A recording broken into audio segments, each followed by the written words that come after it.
Good morning, good morning, good morning. Good morning.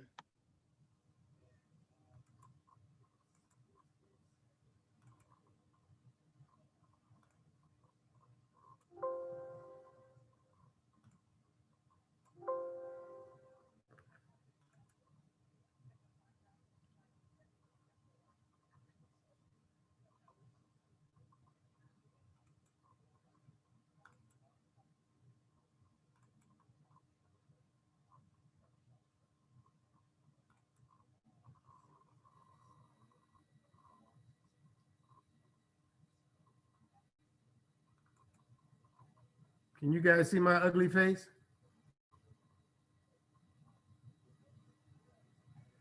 I hope so. Yes.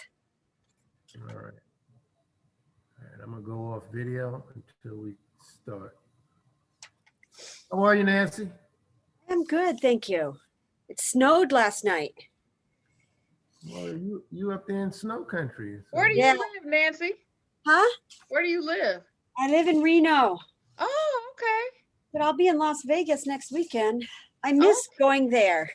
Oh, Hey, Rhonda, uh-huh.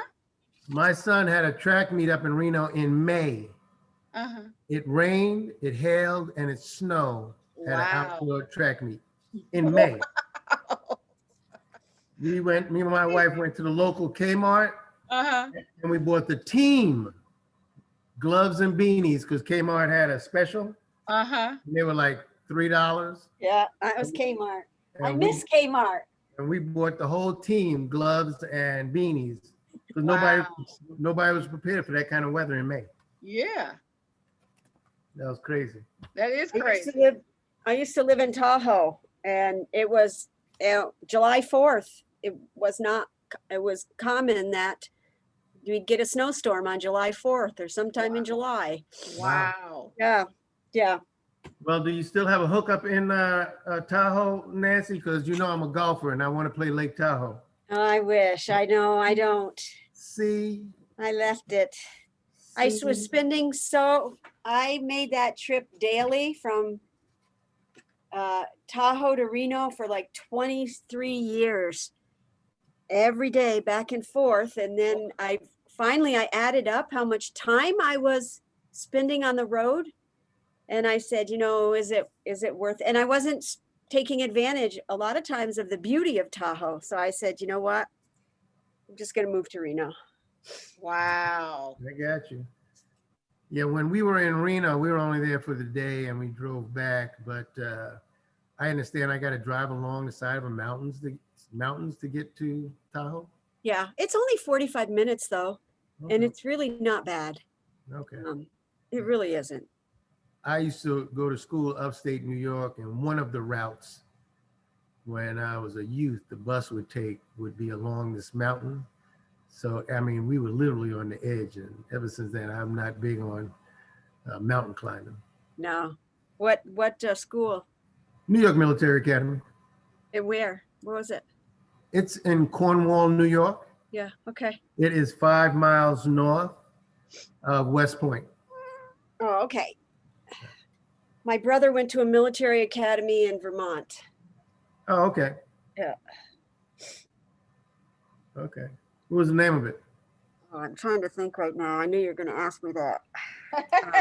No, because I think there's like one in Vermont or Washington Citadel or something like that, but that might be for the adults. I might be getting it confused because a friend of mine went to a military school down in the South. So. Okay, I'm going to move my cat. All right, Mr. Carter, no yawning.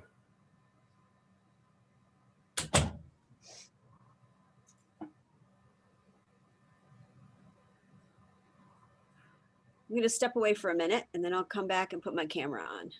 Okay. And Rhonda, Yeah. do you have the attendees? Did you send that to us? Did you receive it last week or do I need to send it again? Well, there might be new attendees this week. That's why I asked. Oh, I got last week's. Okay, yeah. It's the same as last week. Okay.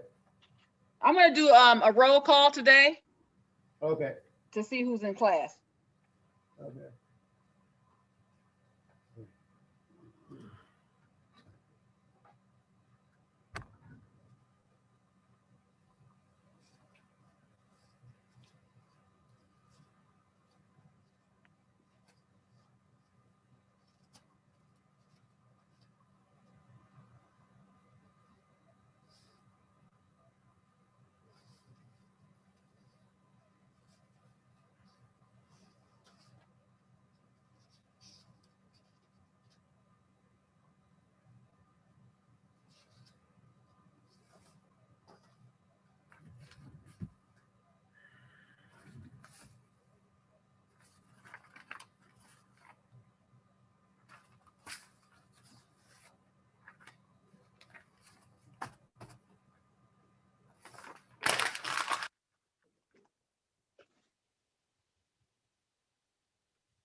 Mr. Carter, what is your first name? Jazzo. Okay. Ishmael, good morning. Good morning. Were you here last week? No. I recognize your face. You were here last week. Oh, yeah. What's your last name, Ishmael? Williams.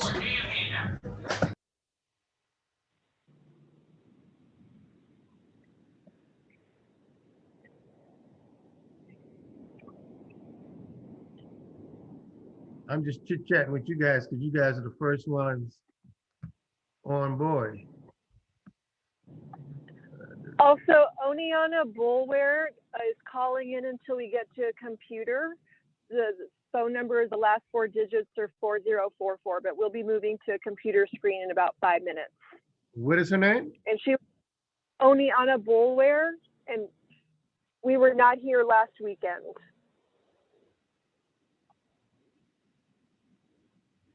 Well, welcome. Thank you.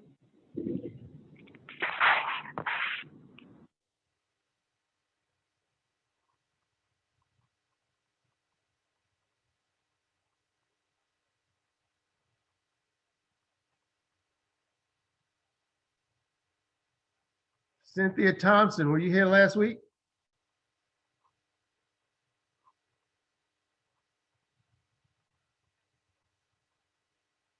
Cynthia is the mom's name. Is that the mom I'm looking at? Probably so. Yes, it is. Yes. Hi, Hello, good morning to you. good morning. Were you here last week?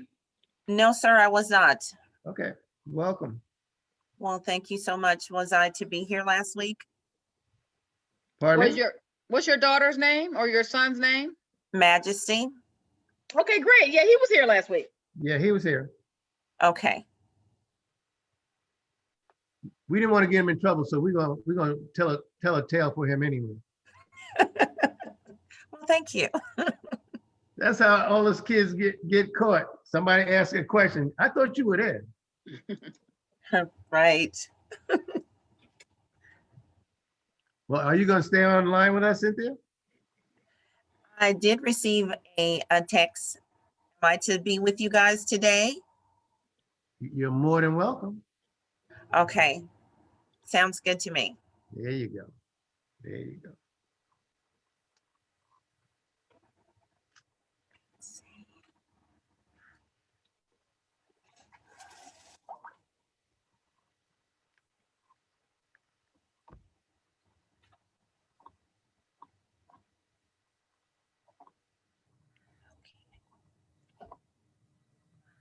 Give me a second.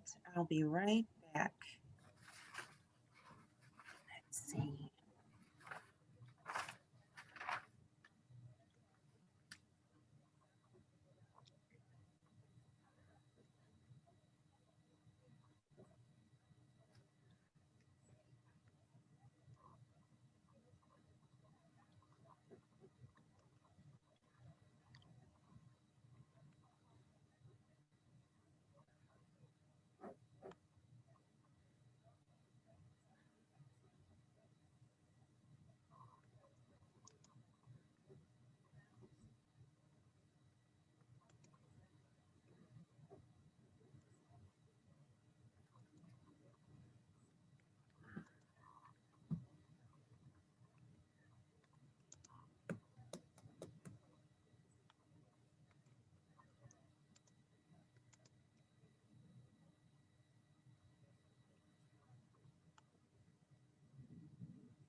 Daryl, my brother went to Norwich. Oh, you text them to find out, huh? I got you. Yeah.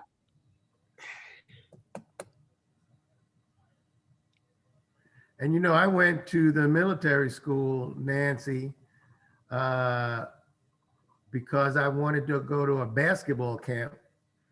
So I don't know if you know this basketball player. His name was Walt Frazier, but he had a basketball camp upstate New York at New York Military Academy. So I went to the basketball camp and I enjoyed that. And I said, hey, can I stay? And I did not know the financial bind that I put my parents in to be able to go. Huh. So one of the words that we're going to have that I'm going to give to the children is sacrifice. And they made a huge sacrifice for me to attend that school when I was young. Yeah. Yeah. You know, parents don't tell you a lot of stuff, but I found out later. I mean, when I say later, I mean later. They took a second mortgage for me to attend. And, you know, as a kid, we don't think of things as far as what things cost per se. But my brother was in college. My sister was in end of high school in North Carolina. And then I asked to go to that school. So my parents, Yeah. I give them a lot of kudos. Yep. And my mom was a nurse and my dad was a cop. So not big salaries. Yeah.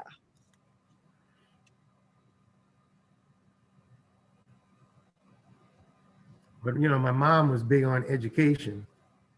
And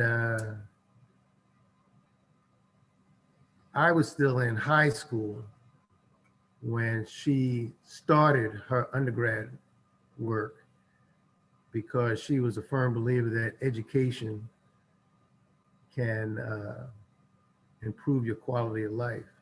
Mm.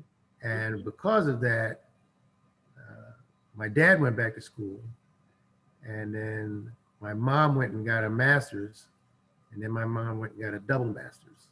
Yeah. So, Well, I'll tell you, the military, I often think back at what it did for my brother in terms of his education. He was able to get 3 masters. well, He retired a colonel, and he was able to retire at 55, started another career, 50 actually, started a whole other career and just retired from that career. right on. Yeah. And he saw the world in the meantime throughout all of this. That's all right. That's all right.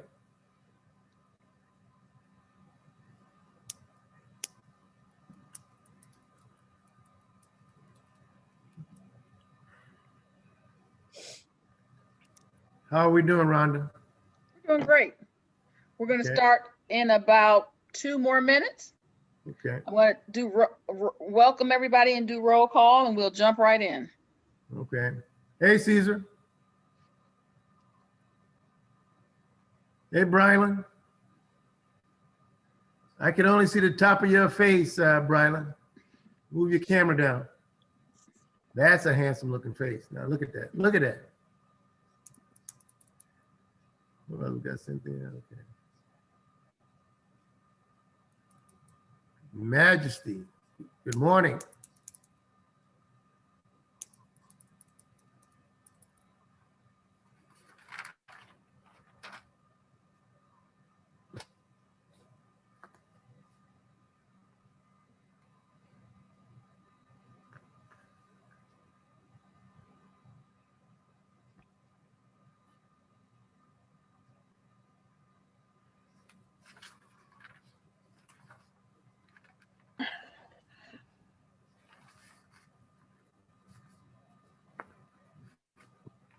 Good morning, everyone, and welcome to the Youth Economic Empowerment Club, class number 2, with your favorite instructors, Mr. Daryl Rayford from the 100 Black Men and Miss Nancy Hamilton from Wells Fargo Bank. And yours truly, Rhonda Nolan from the 100, here to help. We're going to do a quick roll call to see who's here, although I can see who's here, but we're going to do a roll call anyway. And I appreciate you all being on time. Let's see, Ashton, Benjamin, Braylon. Braylon is here, okay. Brooke, Caesar is here. Christian Martin, Danielle Burton, Darren Beasley Williams, Egypt Jacobs triplet, Elijah Smith, Gabrielle Jackson, Isaiah Williams, Ismail Williams. Ismail, turn your camera on. Janaea Beasley Williams, Giselle Carter. Am I saying that right? Is it Giselle or Jazzy? It's Jazzo, like Jazz L. Oh, Jazelle. Okay, Jazelle. Okay, hi, Jazzle. How you doing? I'm good. How about you? Good. Jeremiah Amos, Majesty. I think I saw you. There you are. Hi, Majesty. And Majesty's mom. Hi, Mom. Hello. Mika Hill, Anea Bolware. I know she's on the phone and she's getting to a computer. Pierce Freeman, Sudan Alassam. He must be late. Sudan is late.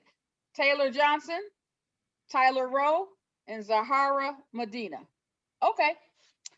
Very good. Welcome to the second week of class. Okay, Tyler sent me a message. Okay, Tyler, that's fine. You can leave and come back. Okay, so welcome to the second week of class. We're excited to see you, excited that you're here with us. And we're going to start off today's class with a small conversation with Mr. Daryl Rayford. Daryl, take it away. Good morning, everybody. Welcome to our second session. I just wanted to take a little bit of your time to have a conversation with you about what we're doing, and I'm going to give you a word. Last week, I gave you 2 words, and that was talk to your parents. I hope you did that, and listen to what they have to say, and get into a conversation. And one of the things that I mentioned to you, your generation is very privileged to have information in the palm of your hand. Back in my day, when we had to look up information, we had this thing called the encyclopedia, and I had to look up stuff and research stuff. You guys have all information, a lot of information right here at the tip of your hand. And as we're moving forward per class, I'm going to ask you to use your imagination. That's the word for the week. Please write that down. Use your imagination, because myself and Miss Nancy Hamilton, we didn't make this stuff up. We didn't make this stuff up. We are vessels trying to deliver a message and information to you. And one of the things as a student, remembering where I came from, I used to be very inquisitive. Like I'm looking at Jazel's setup. He looks like a DJ with that microphone in front of him. That's pretty cool setup. I'm just inquisitive. I'm just an inquisitive person. And one of the things I want you to understand is everything stems from a root, okay? Our computers are made up, or the software is made up from 1 + 1. I don't know if y'all know that. You know, cars and airplanes, they were all started from a wheel, you know? So because, or when Nancy, Miss Hamilton and I try to explain something to you, if you don't understand, just ask, because a lot of times the root is very simple, okay? And I wanted to have that conversation with you because I know as a student, sometimes somebody telling me something, I get lost in the language and I didn't raise my hand to ask the question, where then it's really my fault instead of the person providing the knowledge is fault, because they don't know what you don't know. So don't be embarrassed, raise your hand. And another thing on that line, understand our society.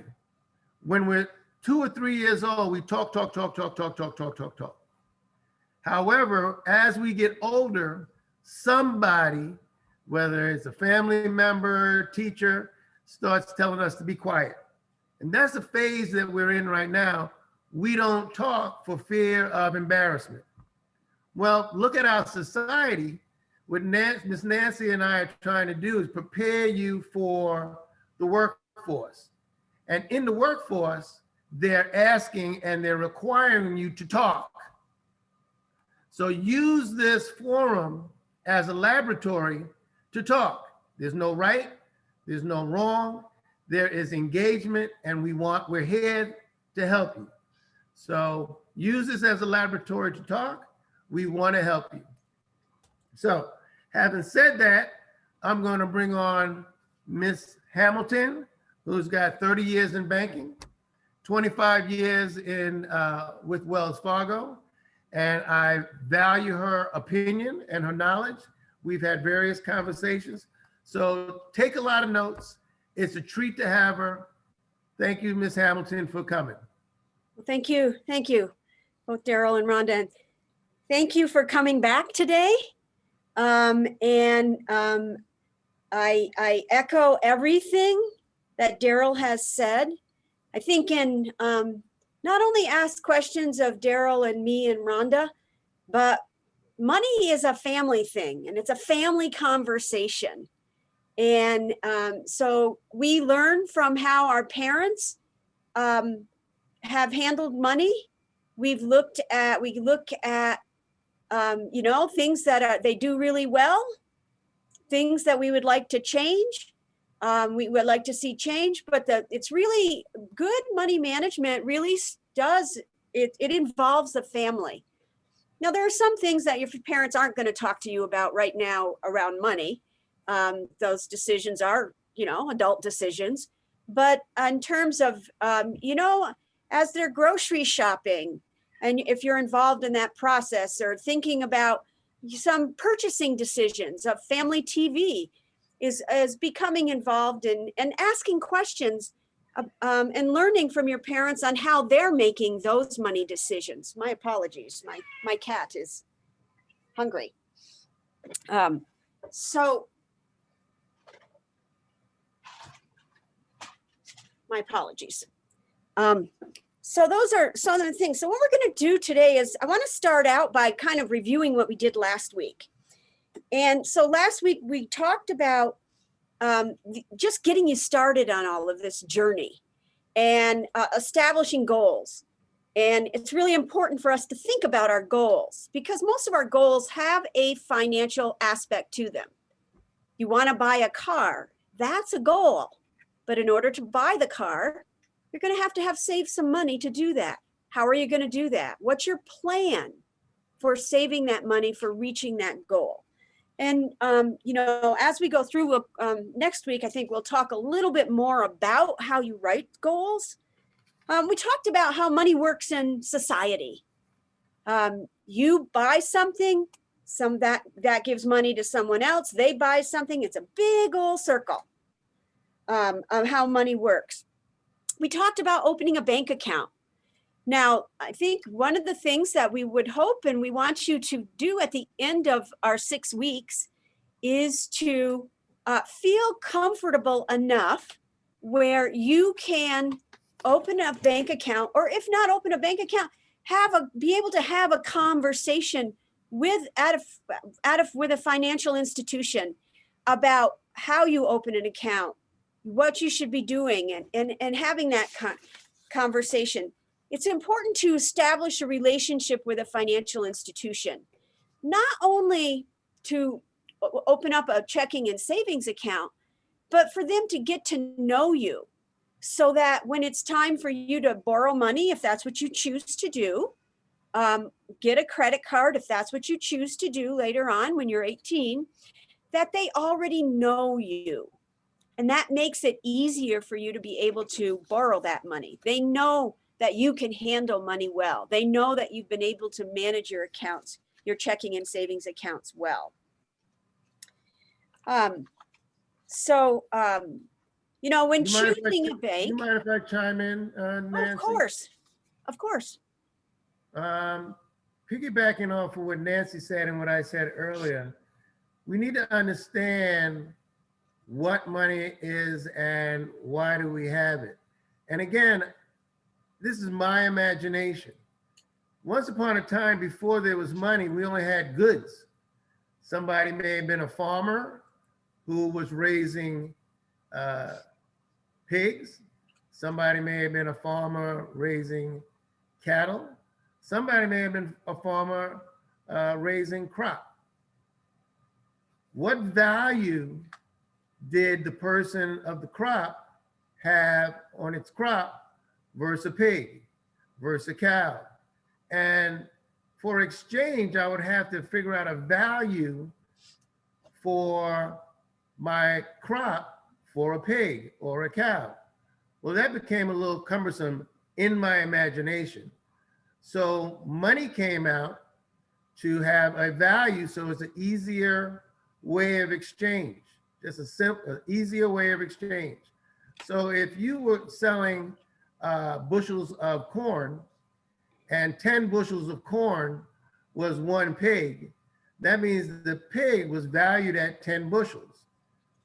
Well, to make life easier, we said, okay, let's have currency. The pig was worth $100 and one bushel of corn is $10. Isn't it easier to carry $100 or $10 than carrying around a pig or a bushel of corn? I hope I simplified that.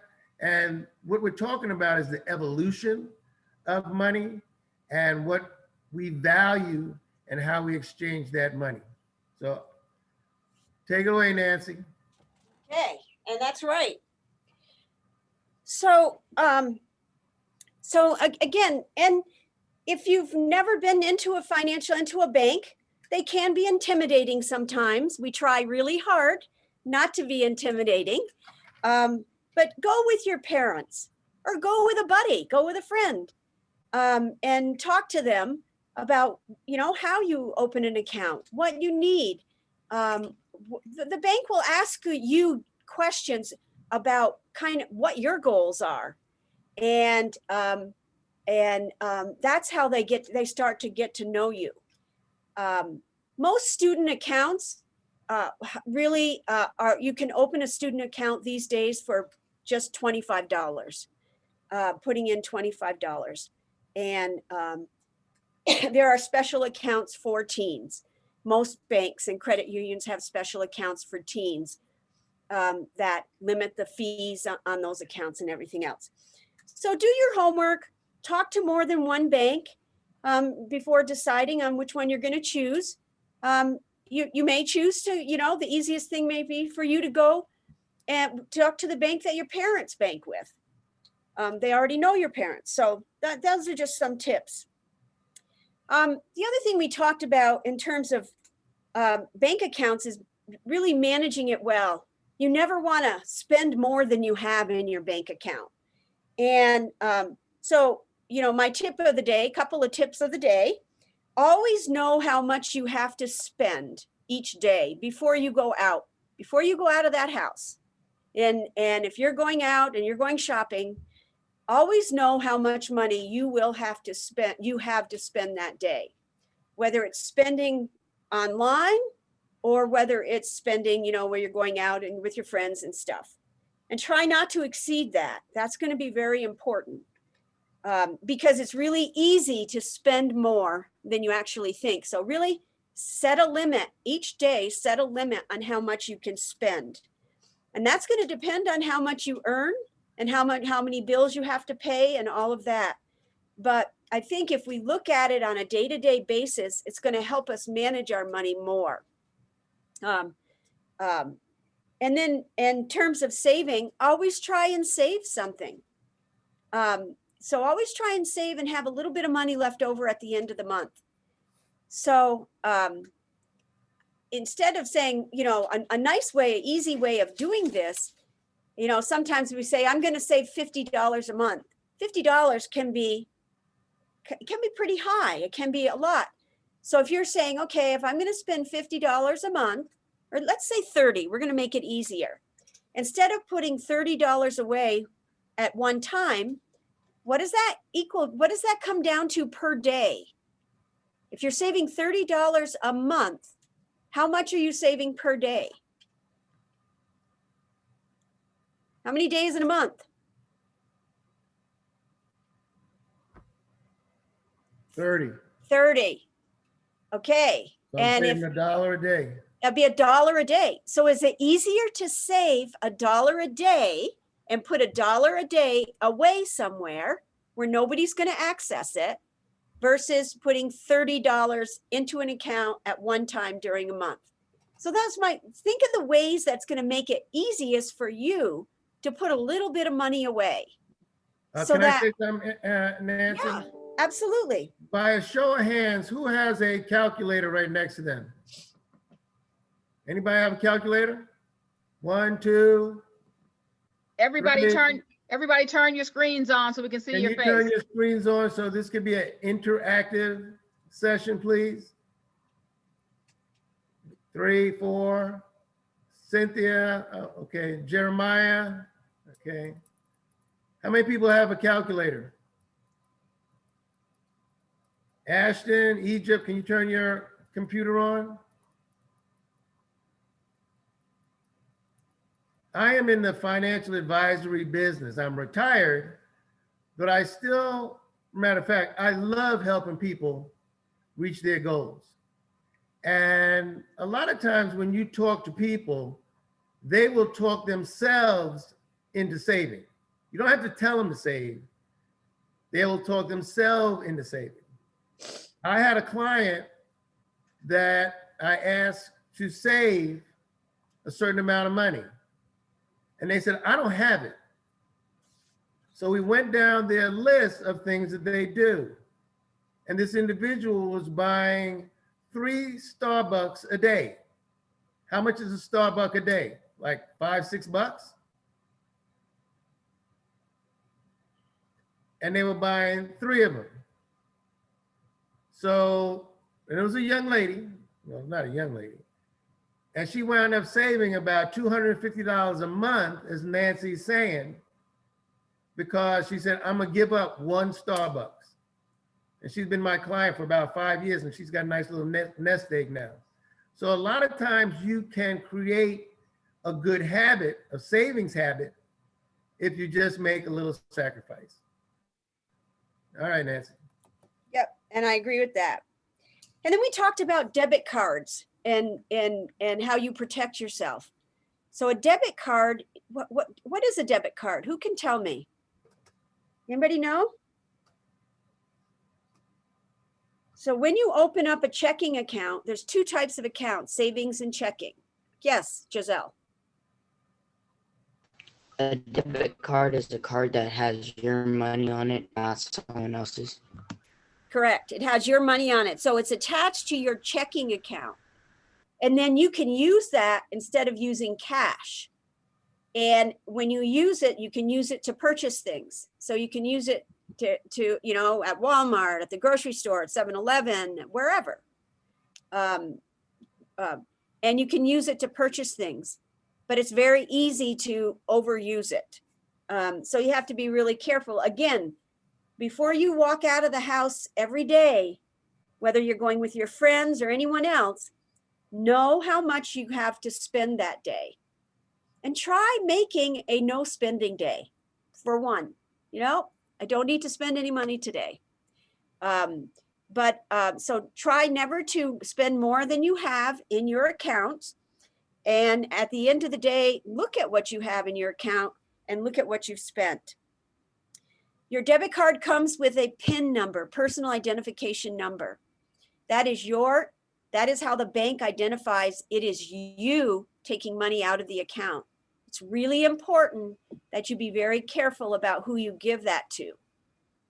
If you choose to give it to someone just know that if your account is, somebody takes money out of your account, your protections that the bank gives to you may not be there if you've given your PIN number to someone. If you are on account, let's say it's you and your parents, you have your PIN number and your parent can have their PIN number. So they have separate PIN numbers. If you're giving your PIN number to your friend, just really think about that, because, will your friend today be your friend, down the line? What happens if you get in a little tiff? So just think about that. And again, that debit card, you always want to protect it just like you protect your cash. You don't want it lying around because it has a number on it, and you want to really protect your PIN number. And that's really, really important for you to do in case anybody gets into your account. So one of the things that we did not talk about and is how to protect yourself, how to stay safe. So when we open an account with a financial institution, when we get a credit card, one of our responsibilities is to take care of our own money and to watch out for fraud. So it's our responsibility to know exactly how much is in our account. It's our responsibility to know, to look at the account on a regular basis to see how, the money that's coming out of it, are those transactions that you have done? And you want to keep it safe. So from fraud. So can anyone tell me what fraud is? We all hear the word. It's around us every day. But what does it mean? What does fraud mean? Anyone?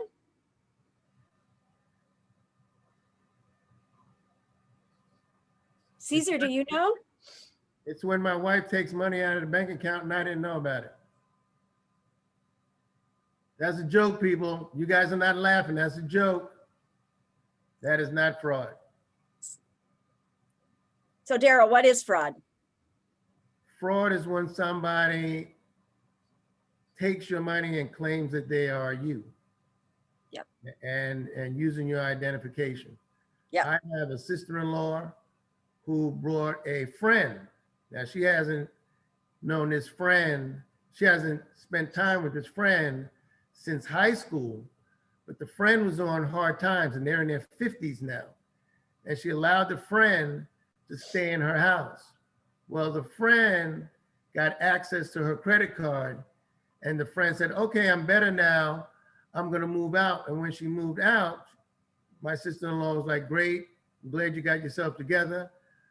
But my sister-in-law found out through, I think it was Chase Manhattan. Chase Manhattan called her, or Chase Bank called her and said, did you buy a $5,000 tractor today?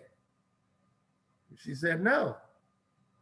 So when they traced and looked at the video camera, it was the woman who she allowed to come back in her house. And this was a high school friend from way back when. Yeah. So fraud is very prevalent. So it's important that you protect yourself, whether you're using your smartphone, whether you're online on your computers as you are today, whether you're at a store purchasing things using your credit card or your debit card. And what you don't want to happen is for someone to steal your identity. So how can someone steal your identity? Identity theft is the crime of the 21st century. So what does that mean?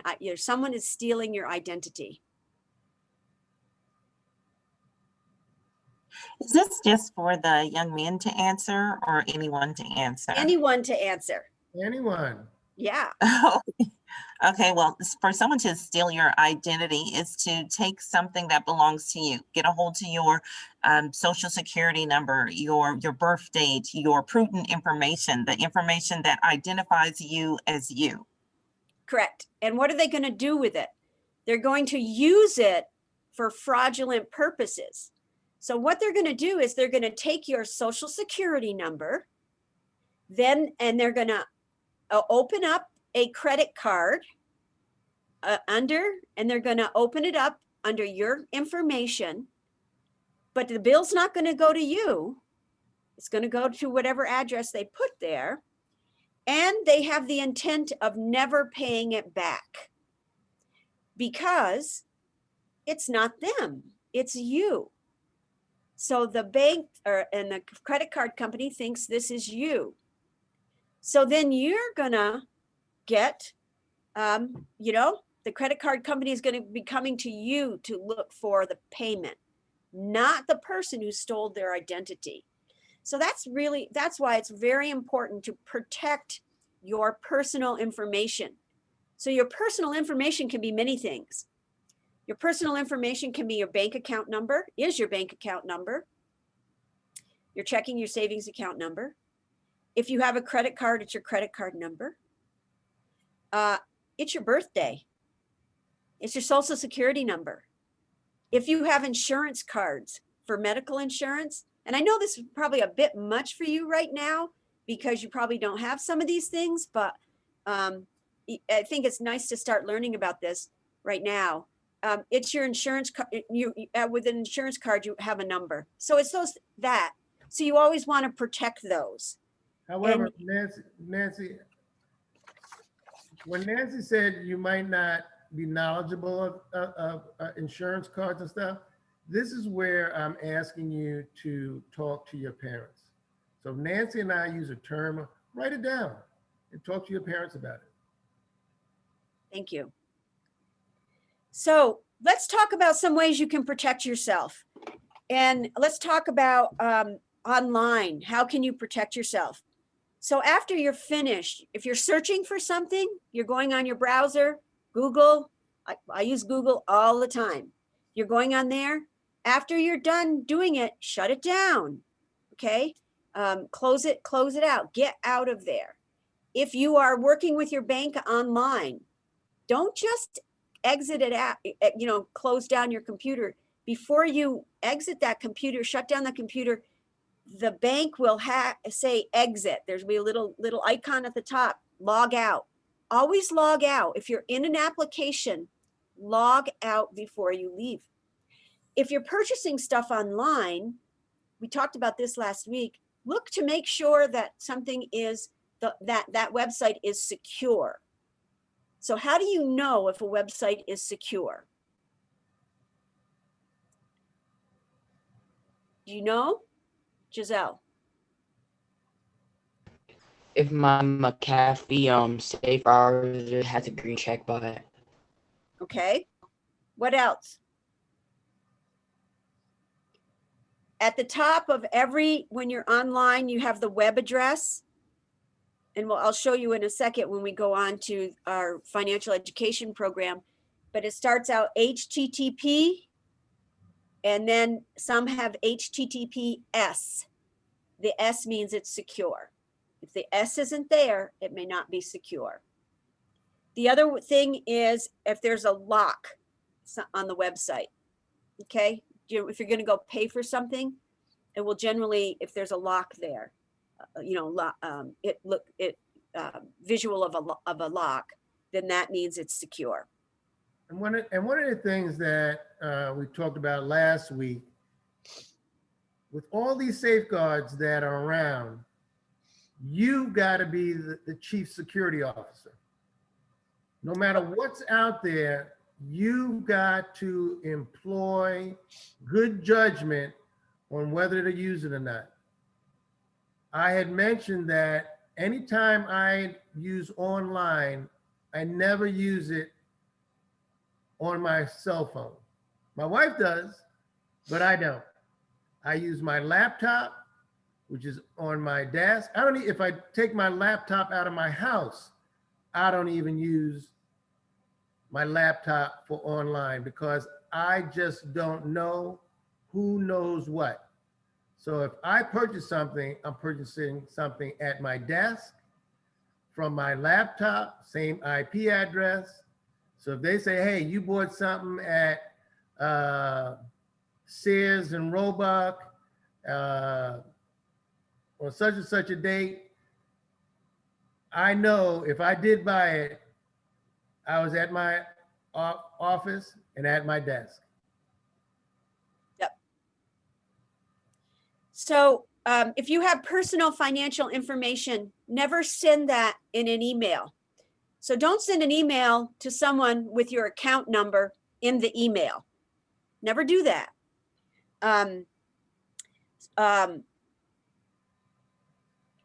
You want to make sure your computer is protected so that when you purchase, you have virus protection and everything else on that. And that way, and that's really important. Don't rely on someone else to have that protection. You want to have that on your computer. If you get an email from someone and you don't recognize who that is, or a text, I'm getting these lots of texts lately like this. Don't click on it if you don't know them. Or if you think it's strange that you're getting this type of email. And never send, if someone's in an email asking you for your account information, whether that be your social security number, your credit card number, your checking account number, do not send that over an email or a text. That is one of the most frequent ways. If you have financial documents that you receive and you don't want them anymore, don't just ball them up and throw them in the trash. Put them through a shredder, or else tear them up. So those are some of the ways. There are many other ways that people can access your information, but how they access this information is they test you first to see if you're going to take the bait. So they're going to be sending you some information, or they're going to be sending you an email and saying, hey, come, this is a great deal, but you've never heard of them before or anything like that. If you click on the link, they may, as soon as you click on, they may be in your computer now. So it's very important. We all have that responsibility. As account owners, we have a responsibility. Savings and checking account owners, we have responsibility to make sure that the transactions we do are ours and nobody else is into our account. And that means you have to really look at your account. And that's very easy to do with online banking today. Let me ask everybody a question, Nancy, real quick. Can anybody tell me who is most likely that people who commit fraud would go after? Do you know who the biggest targets are for fraud?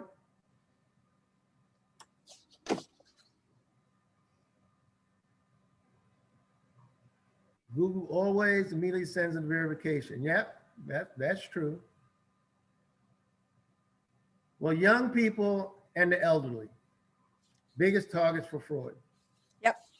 Biggest targets for fraud. Why? Because they'll send you a convincing message for you to open and pique your curiosity. And what they do with the elderly, they send a message to disturb them to pique their curiosity. So make sure you know what you're receiving, and is the individual you're receiving information from trusted. And again, when in doubt, go talk to your parents. Yep, that's absolutely correct. That is very good. So Rhonda, I'd like to be able to share my screen to put on the hands-on banking program. Go right ahead. Am I able to do that? Share You are. screen. Okay.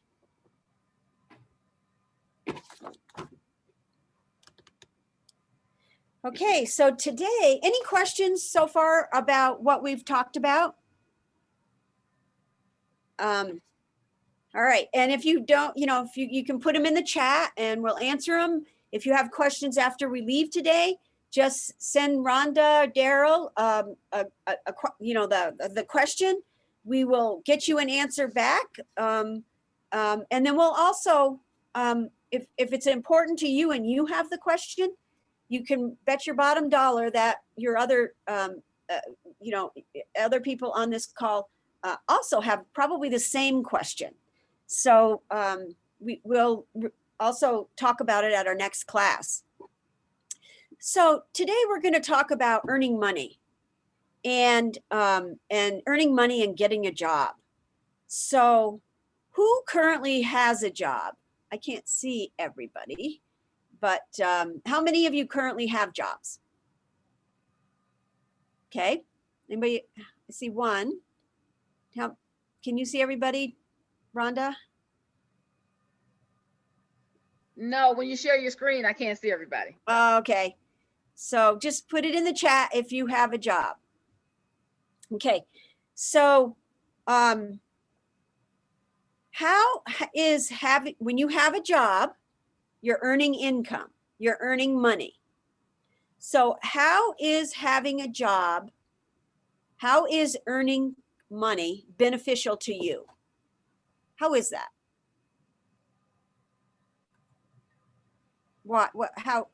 What's the point?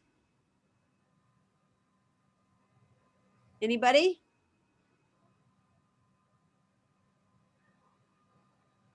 Well, as we said, the point of earning money is so we can exercise trade.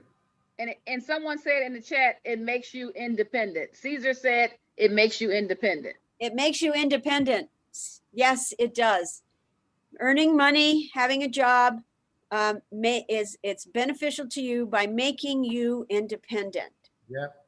So whether you work full-time or part-time, you really want to know something about, and what we're going to talk about today, about finding employment, getting paid, reading your paycheck, and different benefits that you'll get at a job. Approximately 70 to 80% of high school students have work sometime during their high school career. So how much money you're able to earn is called your earning power. So that's another word of the day, earning power. How much money you're able to make is called your earning power. What I want to do is I'm going to start the course, and I'm just going to, let's listen to this for a second. When I was younger, I couldn't wait to finish school and get out on my own. It's one tiny item I forgot, which, well, welcome to reality. I'd have to earn enough money to pay for everything myself. I learned that whether you want to work full-time or part-time, it definitely pays to know about getting a job, getting paid, and job benefits. This topic, we're going to cover all three. And we have some great information about starting your own business. Yeah, so I don't know if we're going to be able to talk much about starting your business today, but we are going to talk about paychecks and other stuff about getting a job. So what affects your earning power? What affects your earning power?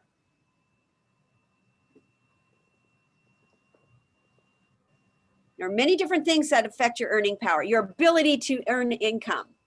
What are some of the things that increases your ability to earn income, increases your allow you to get higher paying jobs? Ani said education, and Micah said where you go to school. Education, where you go to school, very good. Anything else?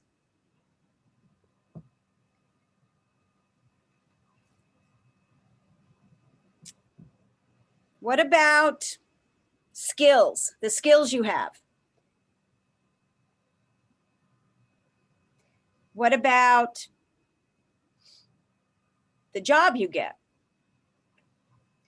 What about how healthy you are? What about your work experience? What about how many languages you speak?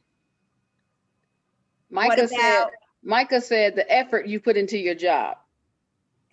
Effort, that's really good. That's very good. Employers will want to have 100% plus of you when you are working.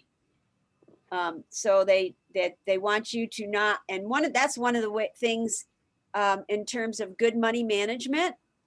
If we're having financial difficulties, and our financial difficulties relate from how we're managing our money, that may take away from the focus we have. It causes stress. And that stress may affect the work we do on our jobs. So one of the benefits of good money management is not only independence, it's not only making money work for you, it also can affect your ability to do a good job and to rise in that with your employer. Some of the other skills I think that are important, are you a good problem solver? Do you write well? Do you have a lot of technological experience? Good at computers? Are you athletic? Are you creative? Are you a team player? Are you analytical? Sorry. Are you artistic? So education certainly is very important in your ability to earn income, but it's not just education alone.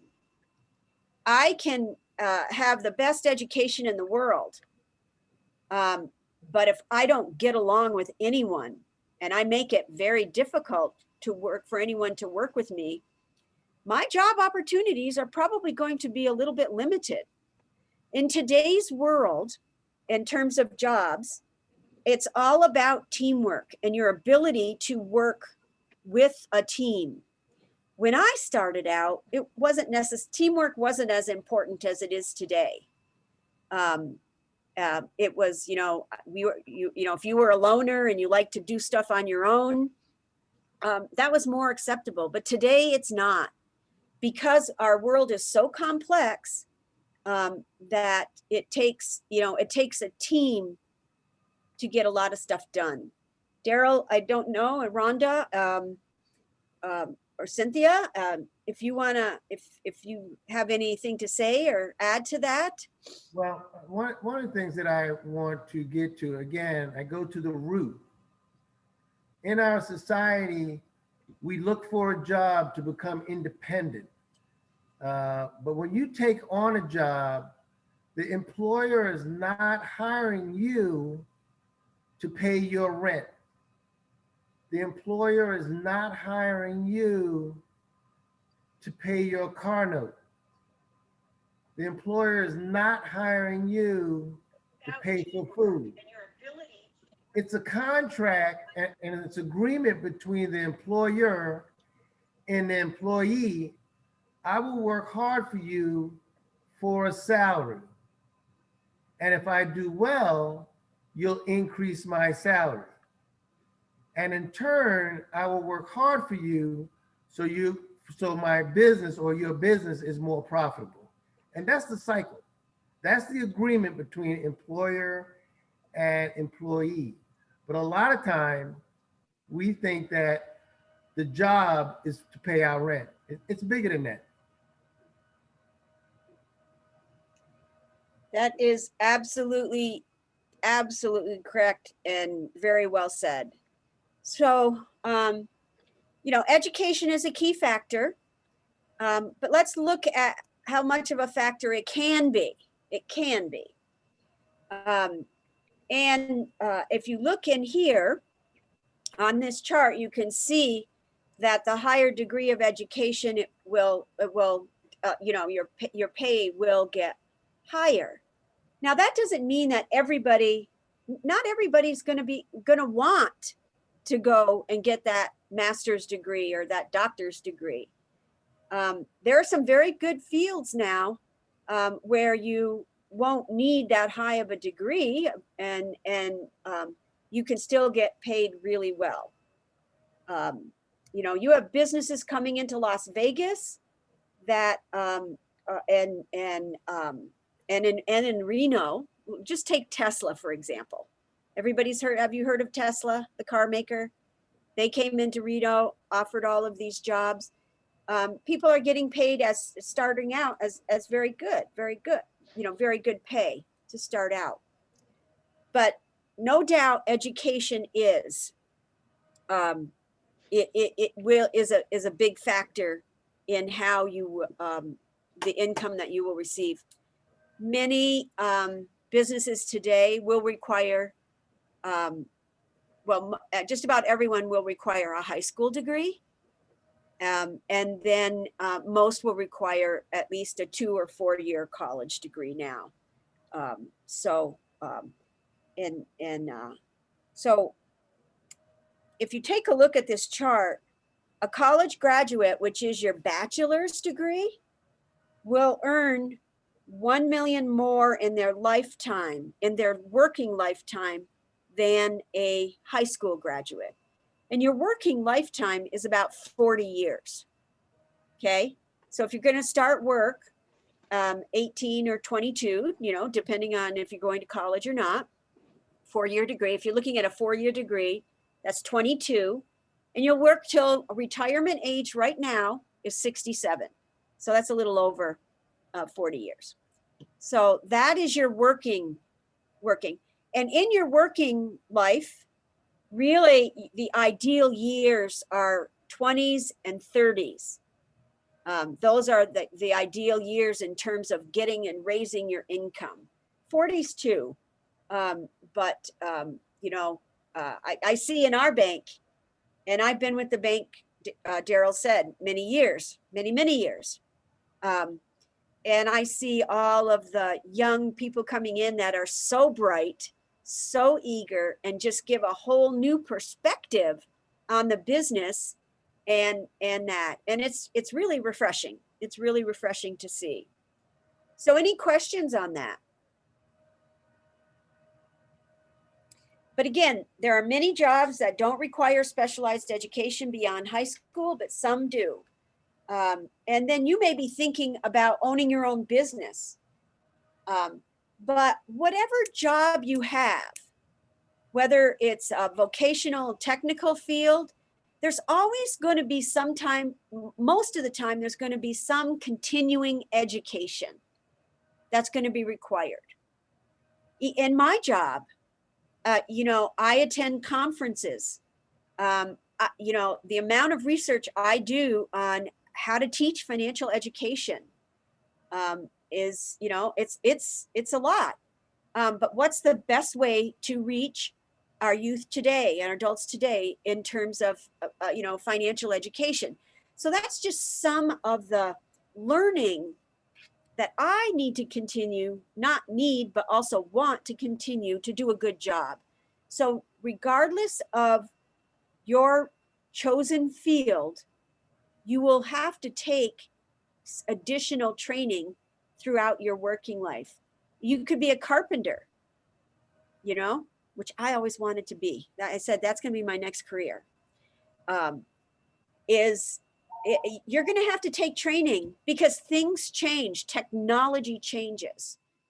If you are a medical assistant, again, they're going to require training beyond the initial training that you have throughout your life, which is only beneficial to us.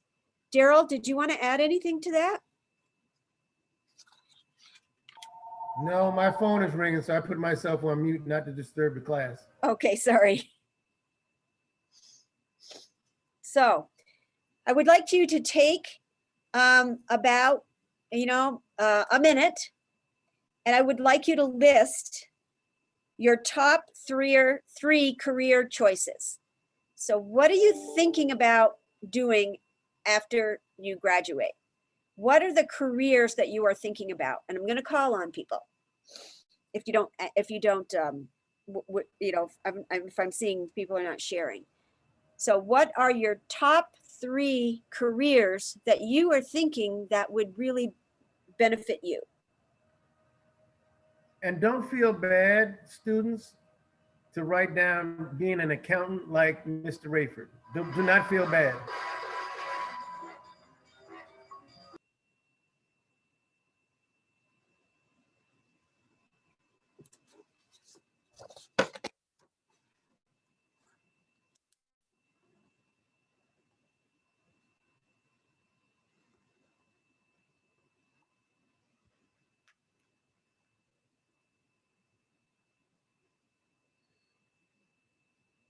I'm going to put on my timer.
Okay, in the chat, we have, oh, quite a few things in the chat. So I'll read what we have. We have from Ismail, a counselor, animator, lawyer, a counselor, an animator, or a lawyer. So those are his three choices. A counselor, animator, lawyer. Fantastic. Micah says a biologist, a brain surgeon, or a teacher. Those are Very good. Biologist, brain surgeon, or a teacher. Tyler said technical engineer. That's all he wants to be, is a technical engineer. Ani says professional athlete. Let's see. Wait, I lost her there for a second. She says professional athlete, lawyer, or nurse. That's great.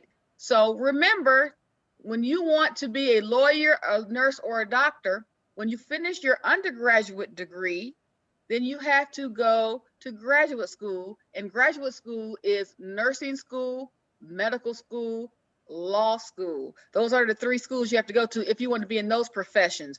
If you want to be a business person, you would go back to business school and get an MBA. But moving right along, Caesar says he wants to be an animator or a graphic designer. Majesty says he wants to be a doctor, a veterinarian, or engineer. That's interesting. He wants to work with people or pets. I like it. Elijah says he wants to be an athlete, a computer scientist, and an IT administrator. That's fantastic. You can do all those things. You can have more than one career, and I love it that you can do all those things. I don't know if you saw it or not, but in this last Super Bowl, I guess there was a gentleman who was part of the Kansas City team who was a doctor in Canada. And he didn't come back and play this year because he thought his services were needed in Canada to help the people with COVID. So he was watching the Super Bowl from home or work, rooting for Kansas City because he was back in Canada being a doctor because he thought that's where he needed to be. So anyway, I don't know if you guys knew that. But anyway, moving right along. Tyler also said he would like to be a graphic designer. Jeremy says Air Force and maybe an entrepreneur. He may want to start his own business. And Jazelle said a pro boxer or interior decorator or pro NBA player. Again, great choices. You can do sports and be an interior designer on the off season. So that's fantastic. So we got some good answers here, Nancy. Nancy and Durham, what do you think? Those are incredible answers. And it shows that you've really put some thought into this. So my next question to you is, what are some things you can do to help you get started on your careers? What are some things you can do? You can put it in the chat. You've already started by thinking about them and there's a level of interest, but if you want to go further to really defining more of, what direction you're going to go in, what can you do?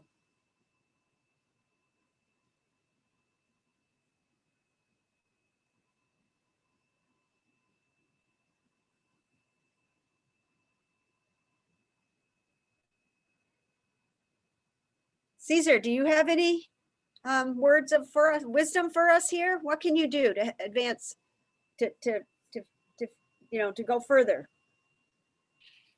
You could take classes to learn about what you're interested in.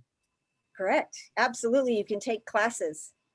What else some other things that you can do? So Tyler said he's taking a robotics class at school, and he's learning code to build websites. Great. Yep. So you're already starting out. You're getting some of your training already. What are some other things you can do? And Elijah said taking classes on stuff you're interested in, so that you can learn about it. Yep. So there's taking classes, but there's also what about talking to people in the careers that you are interested in? Finding people that you are in and talking to them.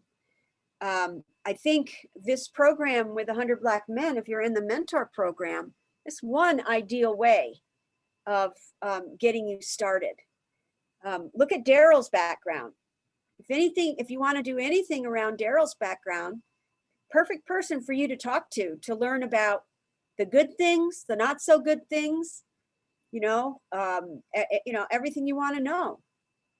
Rhonda, look what she is doing and her background in communications and marketing, and has her own company. What better way to learn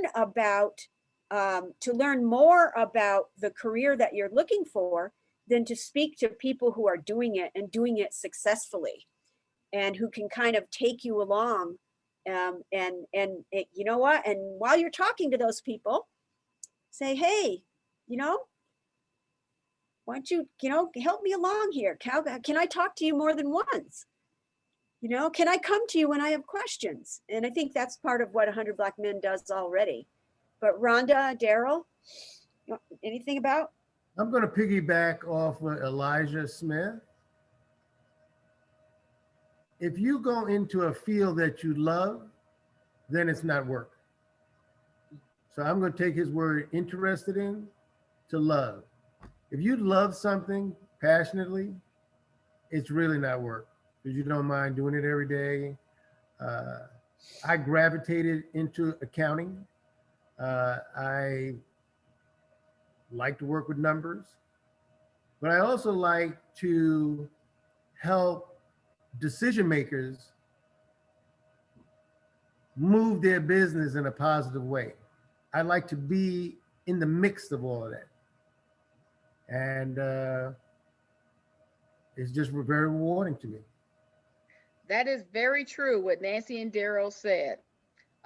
Since you have more than one interest, if you can find someone in those fields and talk to them, that would be great. But more importantly, if you could shadow them and watch them and see what they're doing, you will get a good sense of what the day-to-day job is like. And Daryl and Nancy are right. Hopefully you find a job that you love, or a career that you love, and then it's not like I'm going to work every day. It's like I'm going to have fun because I enjoy my job. And that is really so very important. But do understand, you are young, and so some of the first jobs you get might not be that much fun, and they might not be your ideal job, but you might have to do those jobs so you can make money to support the things that you like going to school and eating and things of that nature. So your first job might be at McDonald's. It might be at Taco Bell. It could be at Burger King. It could be at any place like that, but you're there to learn the experience. And when you're at those places, you have to open up your horizon, because you're learning more than flipping burgers and fries. You're learning how to run a business. You're learning how to do time management.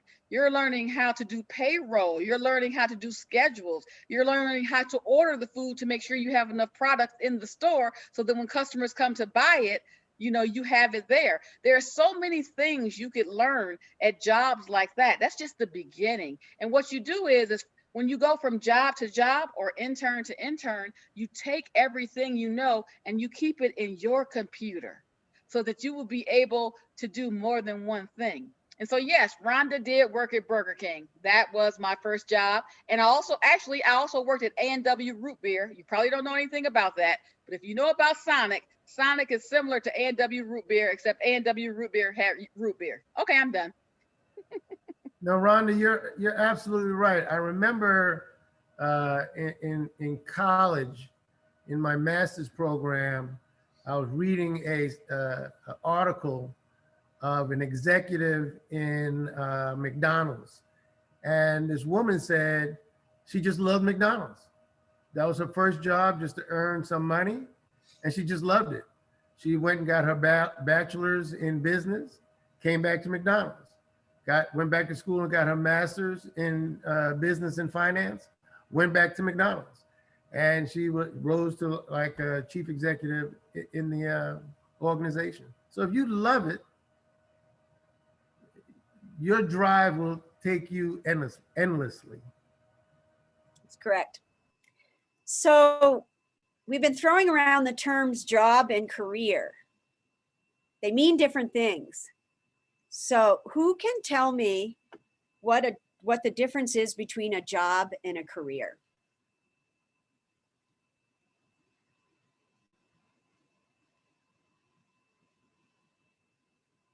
Anybody?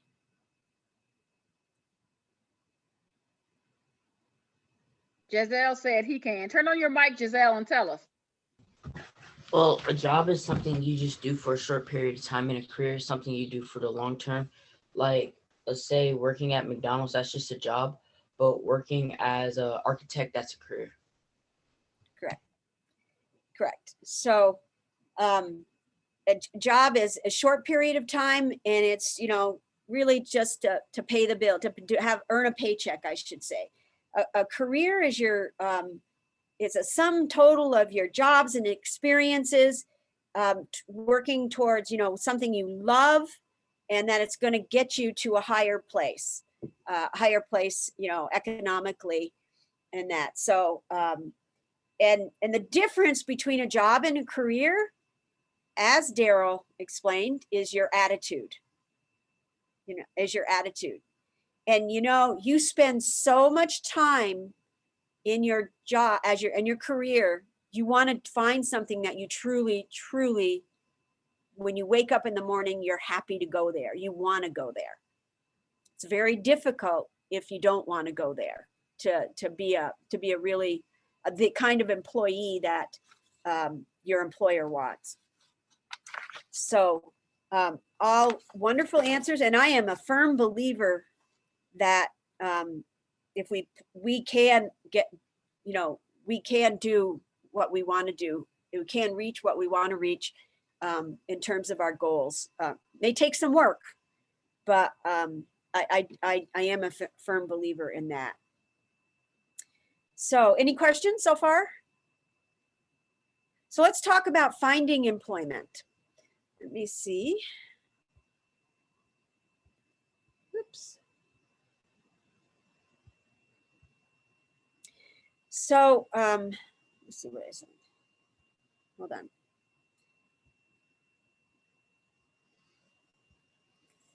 I don't want to do that. So finding employment, in order to find employment, there's a couple of things you need to do.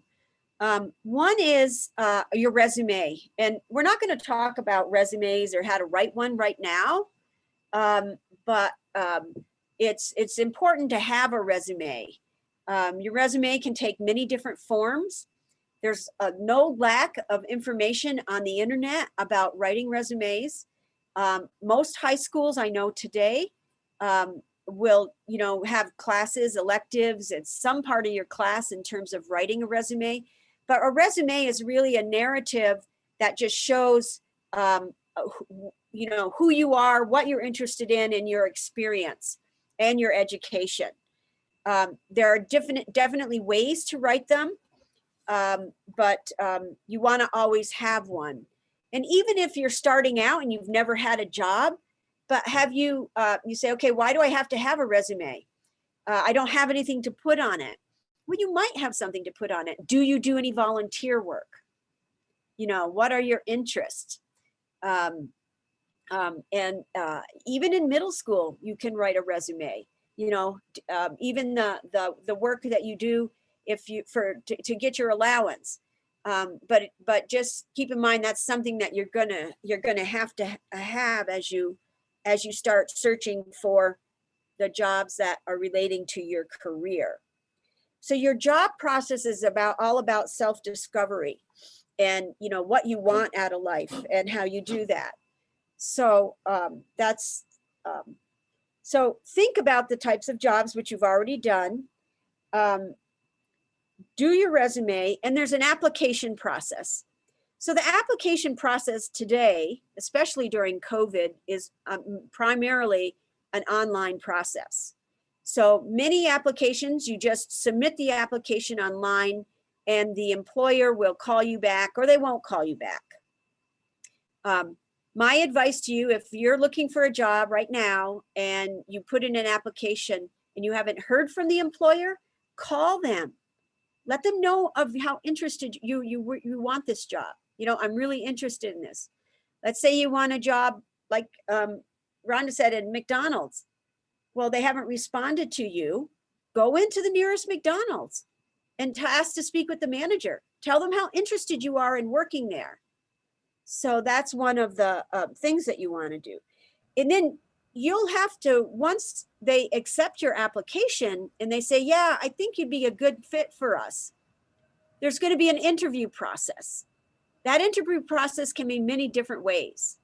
One of the ways is they're kind of like, there's a phone interview, there is an face-to-face interview, and there are group interviews. So, and sometimes one will have to go, depending on the job you're getting, it may be all three. If you're going right now for a job, let's say McDonald's, it maybe just be a phone interview or maybe phone and face to face. But there's protocol in terms of an interview. And I think that you want to in terms of the interview, phone interviews, what do you think? How should you, has anyone ever been through a phone interview before? If they've had a job?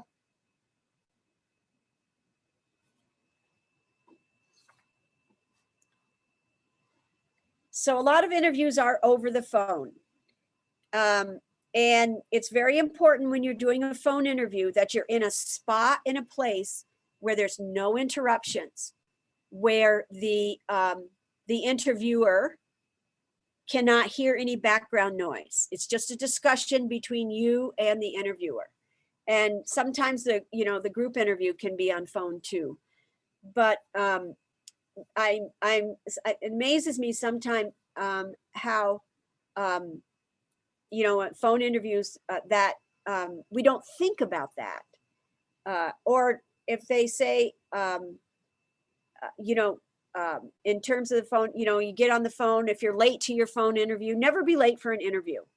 Never, ever, ever be late for a job interview.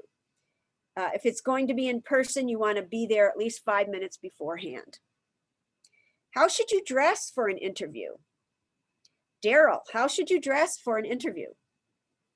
Whether that be McDonald's, whether that be Tesla, whether that be the bank, how should you dress? Well,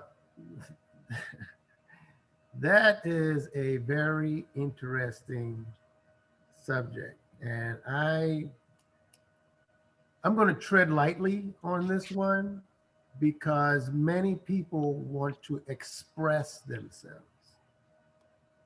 Let me repeat that. I'm going to tread very lightly on this subject because many of us want to express ourselves.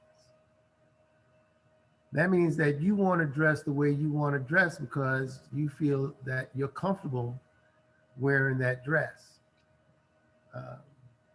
However, you got to understand, and again, I say this with a lot of care. You got to remember the society that you're in. And one of the phrases that I developed when I was a young man, I was about 24, 23 at the time.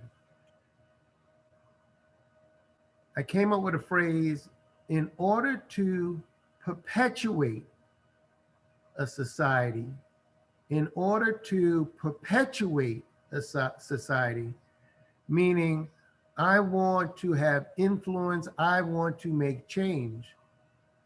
The only way I could do that is to penetrate society. So if you ask me what the dress code is, if I'm going for a job in a body shop, I will be very neat and very clean, but I might wear slacks and a nice clean shirt. If I'm going into a corporate office, I'm going to wear a suit, because people will read you immediately on what you wear, what your dress code is. And again, I say this with a lot of caution. So you are correct, Daryl and Nancy. So when it is time for you to interview, it is good to have a black or blue suit, a black or blue pantsuit if you're a gentleman, and a black or blue pantsuit or skirt suit if you're a lady, with the skirt going down to the knee. If you all just buy a black one, you'll be fine, because you can change the your shirt and it will look different every time. So, so when you have limited funds, you always have one. It's either navy blue or black. And then as you save your money and grow, you have two interview suits. You have a navy blue and you have a black. And the reason being is because it takes more than one interview to get the job. The first interview is on the phone with the human resources director. She's going to talk to you to find out if you're a good fit and if they're going to move you forward to the hiring manager. Then the next person is a hiring manager. They're going to speak to you to see if they think you would be a good fit with the team. Then they may speak to you a second time, or you may speak to the vice president of the department, and they're going to see if you're a good fit for the job. So in today's society, it takes more than one interview to get the job, whether you're in person or online. Even if you have a job interview online, you still have to have your suit on, because the interviewee can see you just like we can see you today. Just look at how Mr. Darrow is dressed. That's how you dress for an interview, especially virtually. Now you could wear a tie, you could close your top button and have a tie on for an interview, but since this is not an interview, Mr. Darrow can have his top button open and he can be a little more casual. But always remember, you just need one good suit to start, and then you can grow, later on as you grow. But you always have one good suit. And even if you're doing a visual interview, at least look professional like Mr. Darrow does from the top up, because we can't see what you have on underneath. But just don't forget not to get up and walk away if you don't have any clothes on.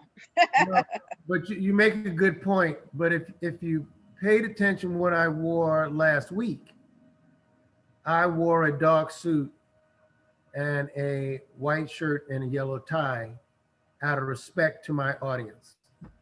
This week, because I'm meeting you for the second time, I was a little bit more casual. But I still have a jacket on and I have a button-down shirt out of respect to my audience. So Ron is absolutely right. Correct. Before you go into the interview, practice. There are certain questions that every employer is going to ask you. Some of those questions are, they're going to try and find out how well you get along with someone else. What have you done if you're going into a job that has to do with working with the public? What are some difficult situations you've been in public, working with the public? How have you resolved those? So, do your research on the types of questions they're going to ask you. Practice with your parents, practice with your friends, practice in the mirror. Smile a lot. Eye contact is really important. Again, no distractions. Show interest. Have a list of questions you want to ask them. Salary's probably not the first thing you're going to talk about or you want to talk about. They're more interested in getting to know you, and you should be more interested in getting to know them. Every business, every company has its own culture. And you want to research that before you even get into there. We have a culture at Wells Fargo. You know, there are certain expectations of how we are expected to act at work when we're representing our company and all of that. Every company has that. Whether or whoever you're working for. So try and get a little more information on that. So research the company that you're going to do the interview for. If it's a job, like a summer job, still do some research. Go in and see how people relate to each other. You know, if it's going to go work at a local mechanic's office, you know, go in and help out. Just go in and kind of look around, ask people questions. But that's really important. Again, never be late.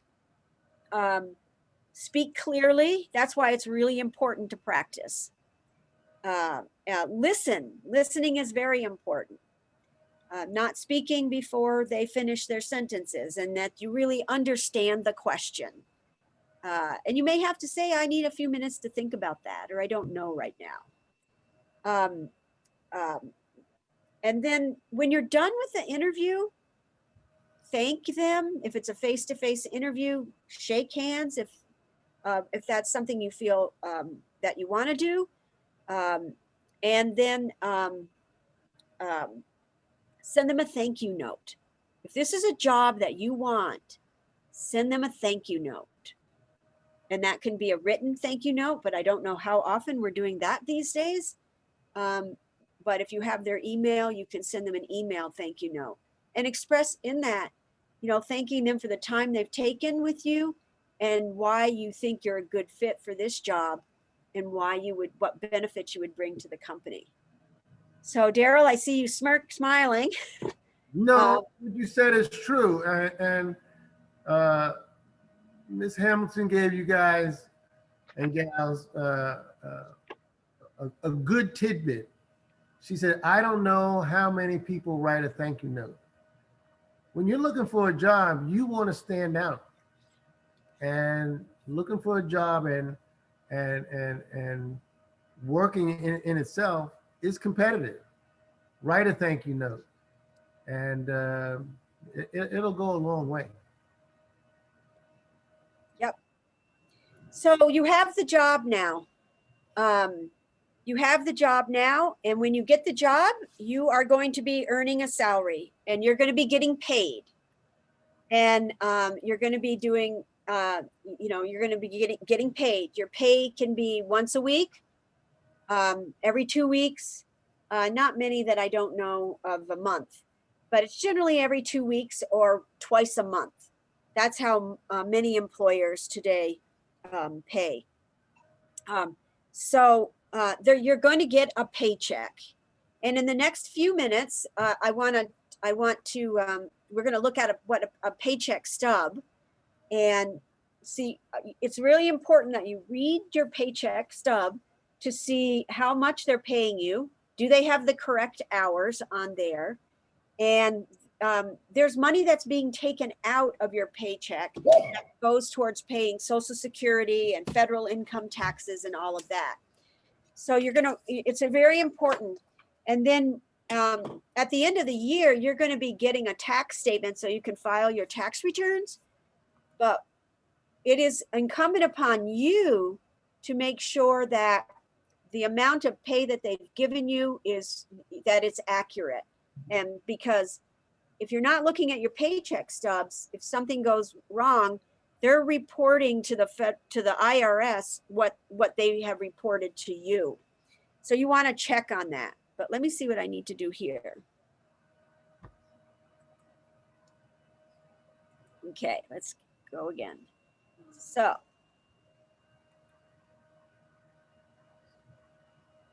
let me just find that. And I think if you've had a chance to do this online class, if you have a chance, good. If you haven't, then to do it before our next class. And we have just 9 minutes left.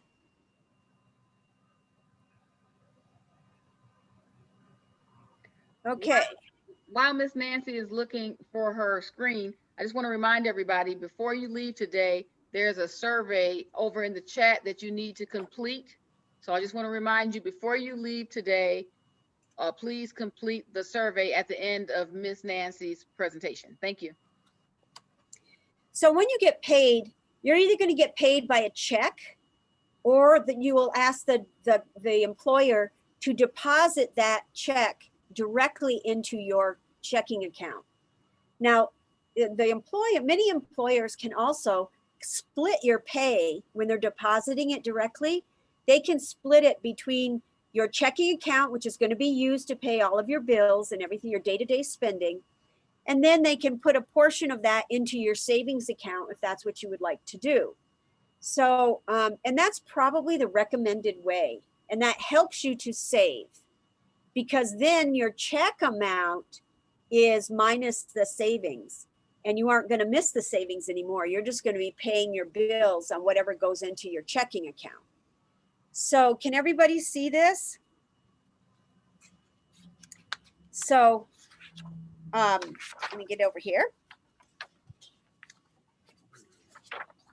So you're going to get a paycheck stub, whether you get a check or whether it's direct deposited into your account. And you want to keep these paycheck stubs until you file your tax returns. And you'll check the paycheck stubs, you'll add it all up and everything against what is reported, the employer is reporting on your tax return, for you to report to your tax returns, your W-2. So your paycheck stub, if you look up here at the top, it says period end. That is going to be the dates of your payment date. So this check is going to cover the period from 8/15 to 8/31. So that's going to be the number of days that you're going to be represented in here. Now withholding, that is the amount of federal and state taxes and federal items that the employer must take out of your pay. And they will pay those to the federal government. Now you'll see your federal over here, deductions. So your federal taxes, everybody pays federal taxes, all right?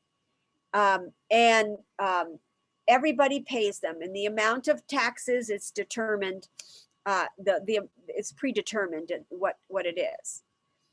Then in some states will have state income taxes, where the state requires every employer, every person to pay income taxes to the state. Nevada does not have any state taxes. We only have federal. Then the next one that's taken out is Social Security.